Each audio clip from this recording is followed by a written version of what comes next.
Wodehouse in The Strand. Short story collection by Pelham Grenville Wodehouse. Chapter 20. The Metropolitan Touch.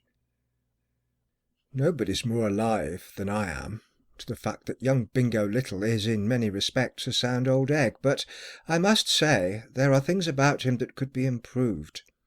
The man's too expansive altogether. When it comes to letting the world in on the secrets of his heart, he has about as much shrinking reticence as a steam calliope. Well, for instance, here's the telegram I got from him one evening in November. "I say, Bertie, old man, I'm in love at last. She's the most wonderful girl, Bertie, old man. This is the real thing at last, Bertie. Come here at once and bring Jeeves. Oh, I say, you know that tobacco shop in Bond Street on the left side as you go up? Will you get me 100 of their special cigarettes and send them to me here? I've run out. I know when you see her, you'll think she is the most wonderful girl. And mind you bring Jeeves. Don't forget the cigarettes. Bingo." It had been handed in at Twing Post Office. In other words, he'd submitted that frightful rot to the goggling eye of a village postmistress, who's probably the mainspring of local gossip and would have the place ringing with the news before nightfall. He couldn't have given himself away more completely if he'd hired the town crier. When I was a kid I used to read stories about knights and Vikings and that species of chappie who would get up without blush in the middle of a crowded banquet and loose off a song about how perfectly priceless they thought their best girl. I've often felt that those days would have suited young Bingo down to the ground. Jeeves had brought the thing in with the evening drink, and I slung it over to him. "It's about due, of course," I said. "Young Bingo hasn't been in love for at least a couple of months. I wonder who it is this time." "Miss Mary Burgess, sir," said Jeeves. "The niece of the Reverend Mr. Heppenstall. She's staying at Twing Vicarage."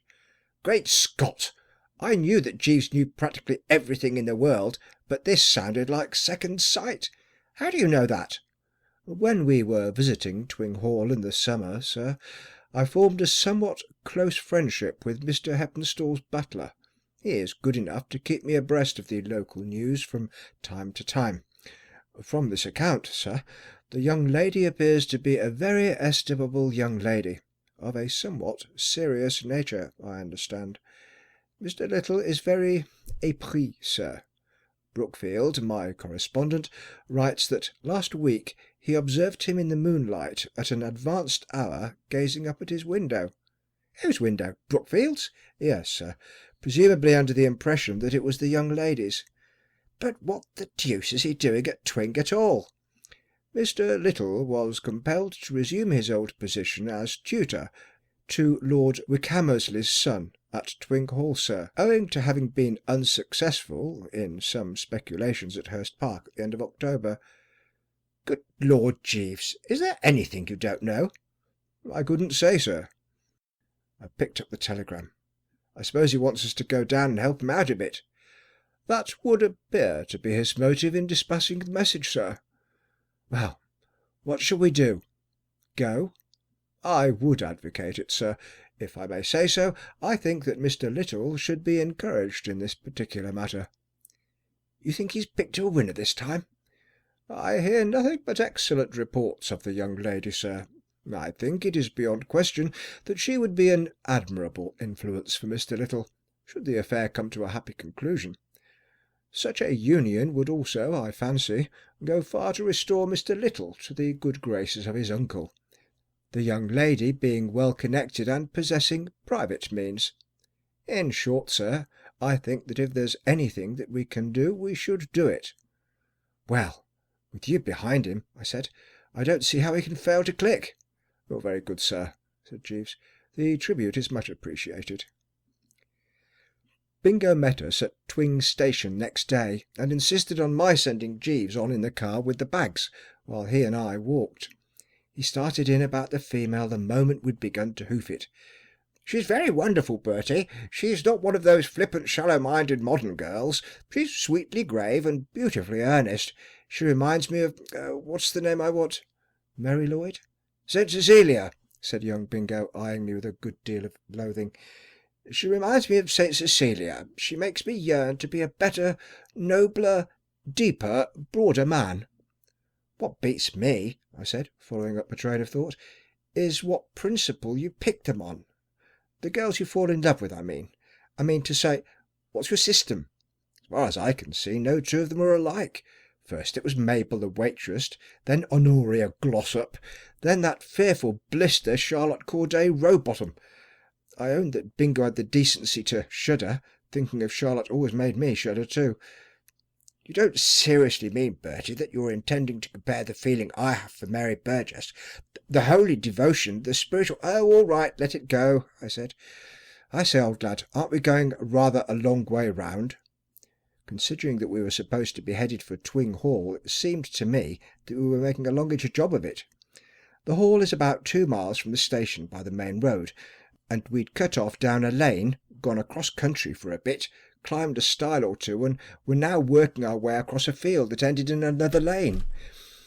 She sometimes takes her little brother for a walk round this way, explained Bingo. I thought we would meet her and bow, and you could see her, you know, and then we'd walk on. Of course, I said. That's enough excitement for anyone, and undoubtedly a corking reward for tramping 3 miles out of one's way over ploughed fields with tight boots. But don't we do anything else? Don't we tack on to the girl and buzz along with her? Good Lord, said Bingo, honestly amazed. You don't suppose I've got nerve enough for that, do you? I just look at her from afar and all that sort of thing. Quick, here she comes. Oh, no, I'm wrong. It was like that song of Harry Lauder's where he's waiting for the girl and says, This is her. No, it's a rabbit. Young Bingo made me stand there in the teeth of a nor'east half-gale for 10 minutes, keeping me on my toes with a series of false alarms, and I was just thinking of suggesting that we should lay off and give the rest of the proceedings a miss, when round the corner there came a fox terrier, and Bingo quivered like an aspen. Then there hove in sight a small boy, and he shook like a jelly. Finally, like a star whose entrance has been worked up by the personnel of the ensemble, a girl appeared, and his emotion was painful to witness. His face got so red that, what with his white collar and the fact that the wind had turned his nose blue, he looked more like a French flag than anything else. He sagged from the waist upwards, as if he'd been filleted. He was just raising his fingers limply to his cap, when he suddenly saw that the girl wasn't alone. A chappie in clerical costume was also among those present, and the sight of him didn't seem to do Bingo a bit of good. His face got redder, and his nose bluer, and it wasn't till they'd nearly passed that he managed to get hold of his cap. The girl bowed. The curate said, Little, rough weather. The dog barked, and then they toddled on, and the entertainment was over. The curate was a new factor in the situation to me. I reported his movements to Jeeves when I got to the hall. Of course, Jeeves knew all about it already. That is the Reverend Mr. Wingham, Mr. Heppenstall's new curate, sir. I gather from Brookfield that he is Mr. Little's rival, and that at the moment the young lady appears to favour him. Mr. Wingham has the advantage of being on the premises.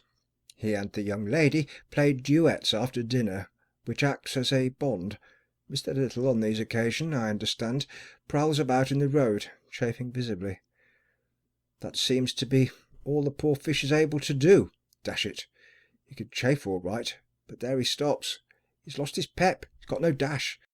Why, when we met her just now, he hadn't even the common manly courage to say, Good evening. I gather that Mr. Little's affection is not unmingled with awe, sir. Well, how are we to help a man when he's such a rabbit as that? Have you anything to suggest? I shall be seeing him after dinner, and he's sure to ask first thing what you advise. In my opinion, sir, the most judicious course for Mr. Little to pursue would be to concentrate on the young gentleman. The small brother? How do you mean? Make a friend of him, sir. Take him for walks and so forth. It doesn't sound one of your red-hottest ideas. I must say, I expected something fruitier than that. It would be a beginning, sir, and might lead to better things. Well, I'll tell him. I like the look of her, Jeeves. A thoroughly estimable young lady, sir. I slipped Bingo the tip from the stable that night, and was glad to observe that it seemed to cheer him up. Jeeves is always right, he said. I ought to have thought of it myself. I'll start in tomorrow. It was amazing how the chappie bucked up. Long before I left for town it had become a mere commonplace for him to speak to the girl. I mean, he didn't simply look stuffed when they met. The brother was forming a bond that was a dashed sight stronger than the curate's duets. She and Bingo used to take him for walks together. I asked Bingo what they talked about on these occasions, and he said Wilfrid's future. The girl hoped that Wilfrid would one day become a curate, but Bingo said no, there was something about curates he didn't quite like. The day we left, Bingo came to see us off with Wilfrid frisking about him like an old college chum. The last I saw of them, Bingo was standing him chocolates out of the slot machine. A scene of peace and cheery goodwill. Dashed promising, I thought. Which made it all the more of a jar about a fortnight later when his telegram arrived, as follows. "Bertie, old man. I say, Bertie, could you possibly come down here? At once? Everything gone wrong, hang it all. Dash it, Bertie, you simply must come. I'm in a state of absolute despair and heartbroken. Would you mind sending another 100 of those cigarettes? And bring Jeeves when you come, Bertie. You simply must come, Bertie. I rely on you. Don't forget to bring Jeeves. Bingo." For a chap who's perpetually hard up, I must say that young Bingo is the most wasteful telegraphist I ever struck. He's got no notion of condensing. The silly ass simply pours out his wounded soul at twopence a word, or whatever it is, without a thought. "How about it, Jeeves?" I said. "Getting a bit fed. I can't go chucking all my engagements every second week in order to biff down to Twing and rally round young Bingo. Send him a wire telling him to end it all in the village pond." "If you could spare me for the night, sir, I should be glad to run down and investigate." "Oh, dash it. Well, I suppose there's nothing else to be done. After all, you're the fellow he wants. All right, carry on." Jeeves got back late the next day. "Well?" I said. Jeeves appeared perturbed. He allowed his left eyebrow to flicker upwards in a concerned sort of manner. "I have done what I could, sir," he said, "but I fear Mr. Little's chances do not appear bright. Since our last visit, sir, there has been a decidedly sinister and disquieting development." "Oh? What's that?" "You may remember Mr. Steggles, sir, the young gentleman who was studying for an examination with Mr. Heppenstall at the vicarage." Of course I remembered Steggles. You'll place him if you throw your mind back. Recollect the rat-faced chappie of sporting tastes who made the book on the sermon handicap and then made another on the choir boy of sports. That's the fellow. A blighter of infinite guile and up to every shady scheme on the list. Though, thanks to Jeeves, we'd let him in pretty badly on the girls' egg and spoon race and collected a parcel off him in spite of his villainies. "What's Steggles got to do with it?" I asked. "I gather from Brookfield, sir, who chanced to overhear a conversation, that Mr. Steggles is interesting himself in the affair." "Good Lord! What, making a book on it?" "I understand that he is accepting wagers from those in his immediate circle, sir, against Mr. Little, whose chances he does not seem to fancy." "I don't like that, Jeeves." "No, sir. It is sinister.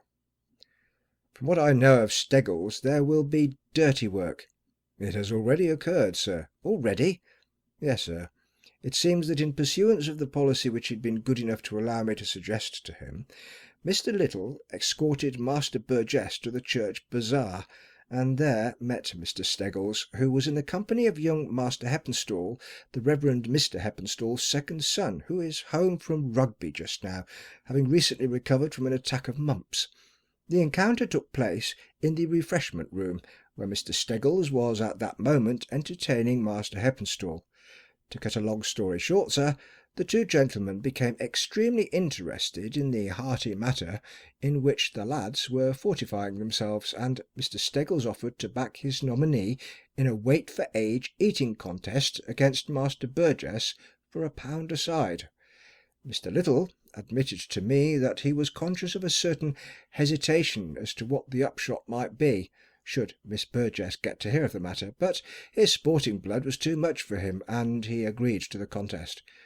This was duly carried out, both lads exhibiting the utmost willingness and enthusiasm, and eventually Master Burgess justified Mr. Little's confidence by winning, but only after a bitter struggle. Next day both contestants were in considerable pain. Inquiries were made, and confessions extorted, and Mr. Little, I learned from Brookfield, who happened to be near the door of the drawing-room at the moment, had an extremely unpleasant interview with the young lady, which ended in her desiring him never to speak to her again. There's no getting away from the fact that if ever a man required watching, it's Steggles. Machiavelli could have taken his correspondence course. "It was a put-up job, Jeeves," I said. "I mean, Steggles worked the whole thing on purpose. It's his old nobbling game." "There would seem to be no doubt about that, sir." "Well, he seems to have dished poor old Bingo all right." "That is the prevalent opinion, sir. Brookfield tells me that down in the village at the Cow and Horses 7 to 1 is being freely offered Mr. Wingham and finding no takers." "Good Lord, are they betting about it down in the village too?" "Yes, sir, and in adjoining hamlets also. The affair has caused widespread interest. I'm told that there is a certain sporting reaction in even so distant a spot as Lower Bingley." "Well, I don't see what there is to do. If Bingo's such a chump, one is fighting a losing battle, I hear, sir. But I did venture to indicate to Mr. Little a course of action which might prove of advantage. I recommended him to busy himself with good works." "Good works?" "About the village, sir. Reading to the bedridden, chatting with the sick, that sort of thing, sir. We can but trust that good results will ensue." "Yes, I suppose so," I said, doubtfully. "But by gosh, if I was a sick man, I'd hate to have a loony like young Bingo coming and gibbering at my bedside." "There is that aspect of the matter, sir," said Jeeves. "I didn't hear a word from Bingo for a couple of weeks, and I took it, after a while, that he'd found the going too hard and had chucked in the towel. And then one night, not long before Christmas, I came back to the flat pretty latish, having been out dancing at the Embassy. I was fairly tired, having swung a practically non-stop shoe from shortly after dinner till 2 a.m, and bed seemed to be indicated. Judge of my chagrin and all that sort of thing, therefore, when, tottering to my room and switching on the light, I observed the foul features of young Bingo all over the pillow. The blighter had appeared from nowhere and was in my bed, sleeping like an infant, with a sort of happy, dreamy smile on his map. A bit thick, I mean to say. We Woosters are all for the good old medieval hospital and that, but when it comes to finding chappies collaring your bed, the thing becomes a trifle too mouldy. I hove a shoe, and Bingo sat up, gurgling. Smatter, smatter, said young Bingo. What the deuce are you doing in my bed? I said. Oh, hello, Bertie. So there you are. Yes, here I am. What are you doing in my bed? I came up to town for the night on business. Yes, but what are you doing in my bed? Dash it all, Bertie, said young Bingo querulously. Don't keep harping on your beastly bed. There's another made up in the spare room. I saw Jeeves make it with my own eyes. I believe he meant it for me, but I knew what a perfect host you were, so I just turned in. Here. I say, Bertie, old man, said Bingo, apparently fed up with the discussion about sleeping quarters, I see daylight. Well, it's getting on for 3 in the morning. I was speaking figuratively, you ass. I meant that hope has begun to dawn. About Mary Burgess, you know. Sit down, I'll tell you all about it. I won't. I'm going to sleep. To begin with, said young Bingo, settling himself comfortably against the pillows and helping himself to a cigarette from my special private box, I must once again pay a marked tribute to good old Jeeves, modern Solomon.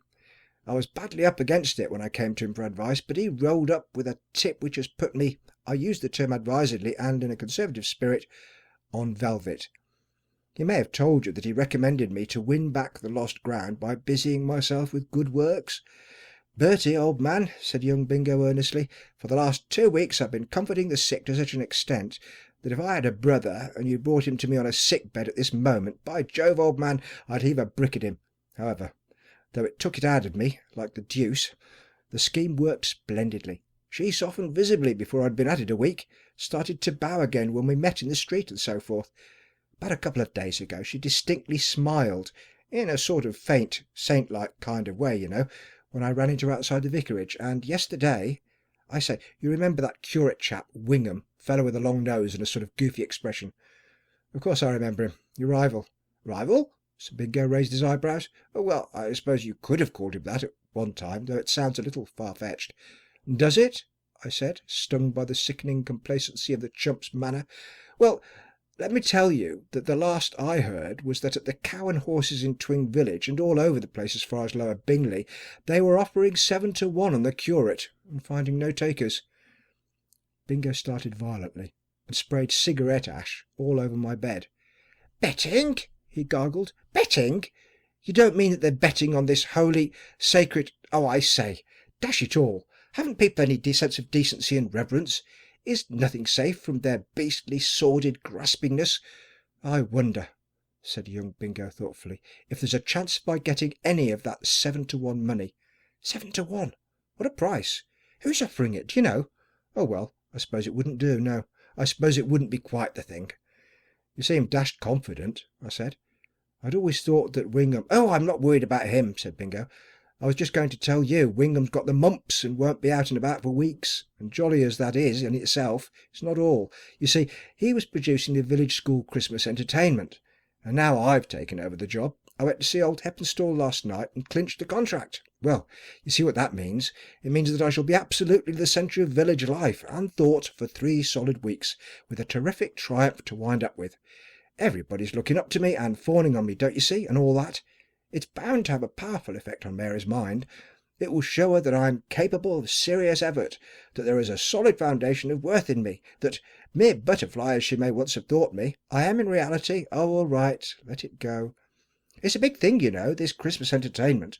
Old Heppenstall very much wrapped up in it, nibs from all over the countryside rolling up. The squire present with family. A big chance for me, Bertie, my boy, and I mean to make the most of it. Of course, I'm handicapped a bit by not having been on the thing from the start. Will you credit it that uninspired donut of a curate wanted to give the public some rotten little fairy play out of a book for children published about 50 years ago, without one good laugh, or the semblance of a gag in it? Too late to alter the thing entirely, but at least I can jazz it up. I'm going to write them in something zippy to brighten the thing up a bit." "You can't write." "Well, when I say write, I mean pinch. That's why I popped into town.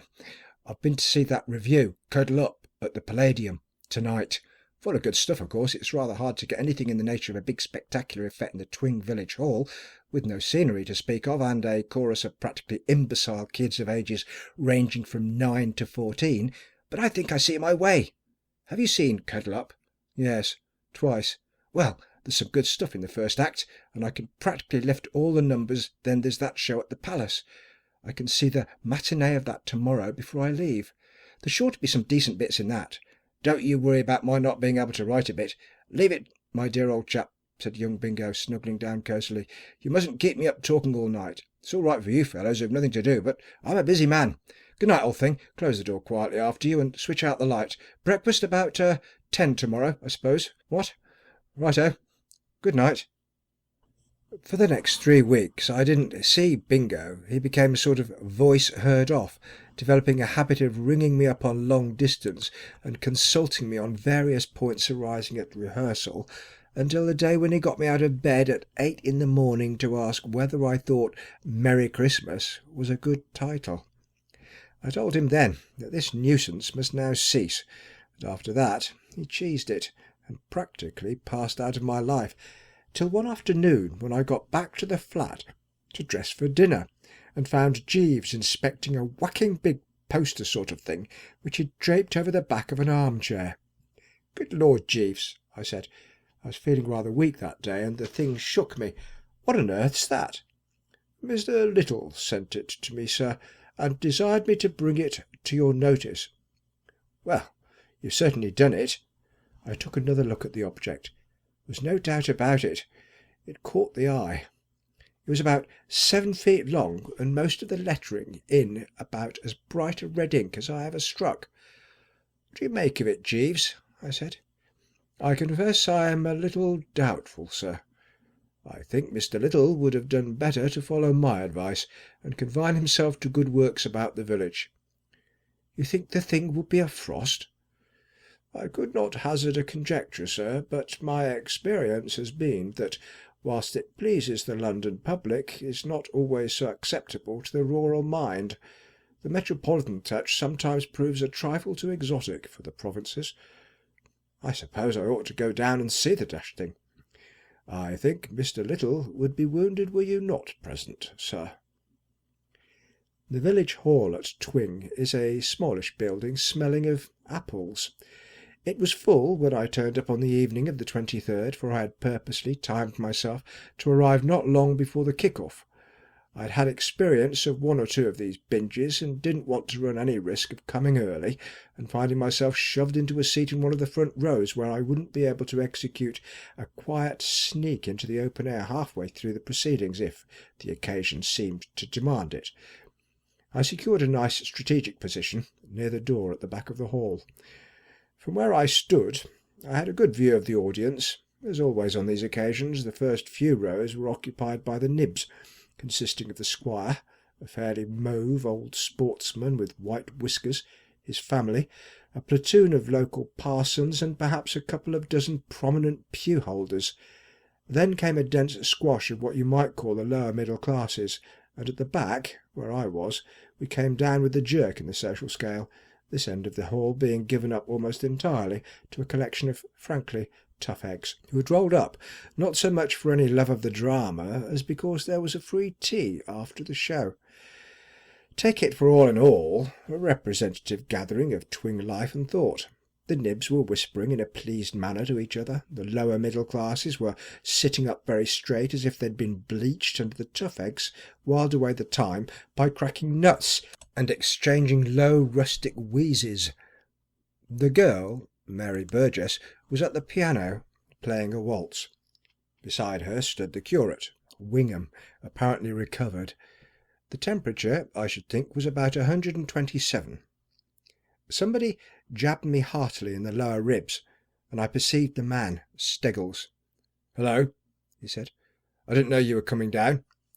I didn't like the chap, but we Woosters can wear the mask. I beamed a bit.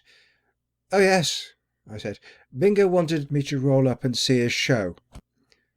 "I hear he's giving us something pretty ambitious," said the man Steggles. "Bee effects and all that sort of thing." "I believe so." "Of course, means a lot to him, doesn't it? He's told you about the girl, of course?" "Yes, and I hear you're laying several to one against him," I said, eyeing the blighter a trifle austerely. He didn't even quiver. "Oh, just a little flutter to relieve the monotony of country life," he said. "You got the facts a bit wrong. It's down in the village that they're laying 7 to 1. You can do better than that if you feel speculative mood. How about a 10 or 100 to 8? "Good Lord, are you giving that?" "Yes. Somehow," said Steggles, meditatively, "I sort of feeling a kind of premonition that something's going to go wrong tonight. You know what Little is, bungler if ever there was one. Something tells me that this show is going to be a frost. And if it is, of course, I should prejudice the girl against him pretty badly. His standing always was rather shaky." "They're going to try and smash up the show?" I said sternly. "Me?" said Steggles. "Why, what could I do? Half a minute. I want to speak to a man." He buzzed off, leaving me distinctly disturbed. I could see from the fellow's eye that he was meditating some cussery rough stuff, and I thought Bingo ought to be warned. But there wasn't time, and I couldn't get at him. Almost immediately after Steggles had left, the curtain went up. Except as a prompter, Bingo wasn't much in evidence in the early part of the performance. The thing at the outset was merely one of those weird dramas which you dig out of books published around Christmas time and entitled 12 Little Plays for the Tots, or something like that. The kids drooled on in the usual manner, the booming voice of Bingo ringing out from time to time behind the scenes when the fatheads forgot their lines, and the audience was settling down into the sort of torpor usual on these occasions, when the first of Bingo's interpolated bits occurred. It was the number which What's-her-name sings in that review at the Palace. You'd recognise the tune if I hummed it, but I can never get hold of the dashed thing. It always got 3 encores at the Palace, and it went well now, even with a squeaky-voiced child jumping on and off the key like a chamois of the Alps leaping from crag to crag. Even the tough eggs liked it. At the end of the second refrain, the entire house was shouting for an encore, and the kid with the voice like a slate pencil took a deep breath and started to let it go once more. At this point, all the lights went out. I don't know when I've had anything so sudden and devastating happen to me before. They didn't flicker, they just went out. The hall was in complete darkness. Well, of course, that sort of broke the spell, as you might put it. People started to shout directions, and the tough eggs stamped their feet and settled down to a pleasant time. And of course young Bingo had to make an ass of himself. His voice suddenly shot at us out of the darkness. "Ladies and gentlemen, something has gone wrong with the lights." The tough eggs were tickled by this bit of information straight from the stable.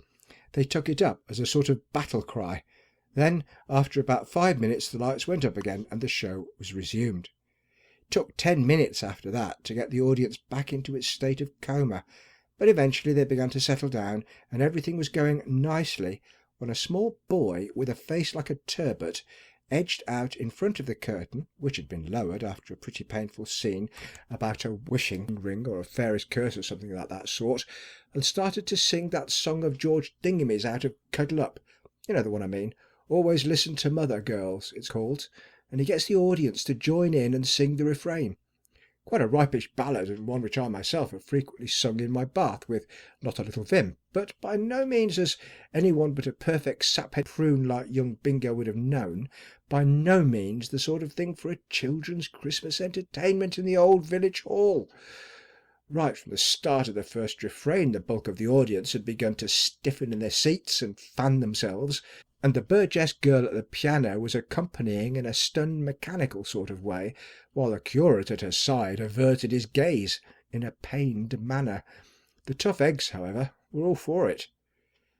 At the end of the second refrain the kids stopped and began to sidle towards the wings, upon which the following brief duologue took place. Young Bingo, voice heard off, ringing against the rafters. "Go on!" The kid, coyly. "I don't like to." Young Bingo, still louder. "Go on, you little blighter, or I'll slay you." I suppose the kid thought it over swiftly and realised that Bingo, being in a position to get at him, had better be conciliated whatever the harvest might be, for he shuffled down to the front and, having shut his eyes and giggled hysterically, said, "Ladies and gentlemen, I will now call upon Squire Tressida to oblige by singing the refrain." You know, with the most charitable feelings towards him, there are moments when you can't help thinking that young Bingo ought to be in some sort of home. I suppose, poor fish, he'd pictured this as the big punch of the evening. He'd imagined, I take it, that the squire would spring jovially to his feet, rip the song off his chest, and all would be gaiety and mirth. Well, what happened was simply that old Tressida, and mark you, I'm not blaming him, just sat where he was, swelling and turning a brighter purple every second. The lower middle classes remained in frozen silence, waiting for the roof to fall. The only section of the audience that really seems to enjoy the idea was the tough eggs, who yelled with enthusiasm. It was jam for the tough eggs. And then the lights went out again.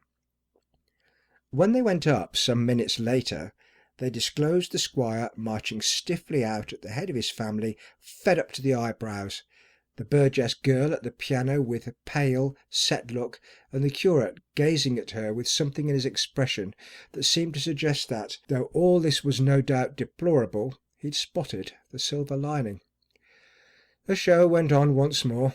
There were great chunks of plays for the tots dialogue, and then the girl and the piano struck the prelude to that Orange Girl number that's the big hit of the Palace Review. I took it that this was to be Bingo's smashing Act 1 finale. The entire company was on the stage, and a clutching hand had appeared round the edge of the curtain, ready to pull at the right moment. It looked like the finale, all right. It wasn't long before I realised it was something more. It was the finish. I take it you know that orange number at the Palace. It goes, "Oh, won't you something oranges, my something oranges, my something oranges, oh, won't you something I forget, something tumty yet, oh, words to that effect." It's a dashed clever lyric, and the tune's good too. The thing that made the number was the business where the girls take oranges out of the baskets, you know, and toss them lightly to the audience. I don't know if you ever noticed it, but it always seems to tickle an audience to bits when they get things thrown at them from the stage. Every time I've been to the Palace, the customers have simply gone wild over this number. But at the Palace, of course, the oranges are made of yellow wool, and the girls don't so much chuck them as dropped them limply into the first and second rows. I began to gather that the business was going to be treated rather differently tonight, when a dashed great chunk of pips and mildew sailed past my ear and burst on the wall behind me. Another landed with a squelch on the neck of one of the nibs in the third row, and then a third took me right on the tip of the nose, and I kind of lost interest in the proceedings for a while. When I'd scrubbed my face and got my eye to stop watering for a moment, I saw that the evening's entertainment had begun to resemble one of Belfast's livelier nights, and the air was thick with shrieks and fruit. The kids on the stage, with Bingo buzzing distractedly to and fro in their midst, were having the time of their lives. I suppose they realised that this couldn't go on forever, and were making the most of their chances. The tough eggs had begun to pick up all the oranges that hadn't burst, and were shooting them back, so that the audience got it both coming and going. In fact, take it all round, there was a certain amount of confusion, and just as things had begun really to hot up, out went the lights again. It seemed to me about my time for leaving, so I slid for the door. I was hardly outside when the audience began to stream out. They surged about me in twos and threes, and I've never seen a public body so dashed unanimous on any point. To a man and to a woman they were cursing poor old Bingo, and there was a large and rapidly growing school of thought which held that the best thing to do would be to waylay him as he emerged and splash him about in the village pond a bit. There was such a dickens of a lot of these enthusiasts, and they looked so jolly determined that it seemed to me that the only matey thing to do was to go behind and warn young Bingo to turn his coat collar up and breeze off snakily by some side exit. I went behind and found him sitting on a box in the wings, perspiring pretty freely and looking more or less like the spot marked with a cross where the accident happened. His hair was standing up and his ears were hanging down, and one harsh word would undoubtedly have made him burst into tears. "Bertie," he said hollowly as he saw me, "it was that blighter Steggles. I caught one of the kids before he could get away, and got it all out of him. Steggles substituted real oranges for the balls of wool, which with infinite sweat and at a cost of nearly a quid I had specially prepared. Well, I will now proceed to tear him limb from limb. It'll be something to do." I hated to spoil his daydreams, but it had to be. "Good heavens, man," I said, "you haven't time for frivolous amusements now. You've got to get out, and quick." "Bertie," said Bingo in a dull voice, "she was here just now. She said it was all my fault, and that she would never speak to me again. She said she'd always suspected me of being a heartless, practical joker, and now she knew. She said, oh, well, she ticked me off properly." "That's the least of your troubles," I said. It seemed impossible to rouse the poor Zib to a sense of his position. "Do you realise that about 200 of Twing's heftiest are waiting for you outside to chuck you into the pond?" "No." "Absolutely." For a moment the poor chap seemed crushed, but only for a moment. There has always been something of the good old English bulldog breed about Bingo. A strange, sweet smile flickered for an instant over his face. "It's all right," he said. "I can sneak out through the cellar and climb over the wall at the back. They can't intimidate me." It couldn't have been more than a week later when Jeeves, after he had bought me my tea, gently steered me away from the sporting page of the Morning Post and directed my attention to an announcement in the engagements and marriages column. It was a brief statement that a marriage had been arranged and would shortly take place between the Honourable and Reverend Hubert Wingham, third son of the Right Honourable the Earl of Sturridge, and Mary, only daughter of the late Matthew Burgess of Weatherly Court, Hants. "Of course," I said, after I'd given it the east to west. "I expected this, Jeeves." "Yes, sir." "She would never forgive him what happened that night." "No, sir." "Well," I said, as I took a sip of the fragrant and steaming, "I don't suppose it will take old Bingo long to get over it. It's about the 111th time this sort of thing has happened to him. You're the man I'm sorry for." "Me, sir?" "Well, dash it all, you can't have forgotten what a deuce of a lot of trouble you took to bring the thing off for Bingo. It's too bad that all your work should have been wasted." "Not entirely wasted, sir." "Eh?" "It is true that my efforts to bring about the match between Mr. Little and the young lady were not successful, but still I look back upon the matter with a certain satisfaction." "And because you did your best, you mean?" "Not entirely, sir. Of course that thought also gives me pleasure. I was alluding more particularly to the fact that I found the affair financially remunerative." "Financially remunerative? What do you mean?" "When I learned that Mr. Steggles had interested himself in the contest, sir, I went shares with my friend Brookfield, and bought the book which had been made on the issue by the landlord of the Cow and Horses. It has proved a highly profitable investment. Your breakfast will be ready almost immediately, sir. Kidneys on toast, and mushrooms. I will bring it when you ring." End of chapter 20. Recording by Gordon Mackay, Earton Hall, Holmrook, Cumbria.